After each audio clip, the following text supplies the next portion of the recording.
আসসালামু আলাইকুম। আজকে আমি আপনাদের সাথে শেয়ার করব কিভাবে সাইড বর্ডার ডিজাইন করা যায়। এটা ডিজাইনের জন্য শুধুমাত্র দরকার একটা উলের সুতা আর হচ্ছে একটা চিকন, আমরা যে সাধারণত সুতা ব্যবহার করি সেটা। তাহলে আমি যে চিকন সুতাটা দিয়ে কাঁথা স্টিচ দিয়ে নিচ্ছি। এখানে বড় বড় করে কাঁথা স্টিচ দিয়ে নিতে হবে। তারপর 2 নম্বর লাইনেও সেমভাবে এই স্টিচগুলো দিতে হবে, আর 3 নম্বর লাইনেও সেমভাবে স্টিচগুলো দিতে হবে।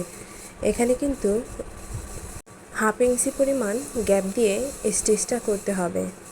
এই তো এভাবে আমার স্টিচগুলো দিয়ে কমপ্লিট করে নেব। এখানে 3টে স্টিচ কমপ্লিট হয়ে গেছে। এখন এই উলের সুতাটা দিয়ে আমি এই ডিজাইনটা কমপ্লিট করব। তাহলে প্রথমে দ্বিতীয় লাইন থেকে সুতাটাকে উঠিয়ে এভাবে 3টা ঘরে সুতাটাকে পেঁচিয়ে নিতে হবে।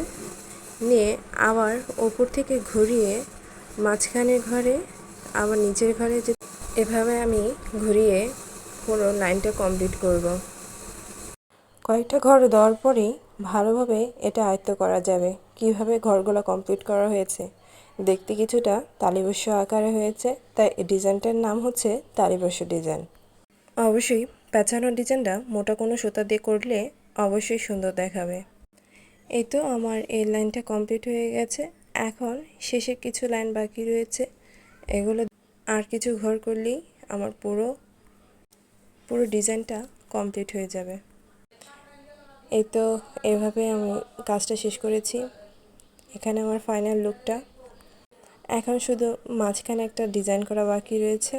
এটা পুরোটা কমপ্লিট করে অবশ্যই আপনাদের সাথে শেয়ার করব। আপনারাও চাইলে ডিজাইনটা ট্রাই করতে পারেন। অল্প সময়ের মধ্যে কাজটা শেষ হবে।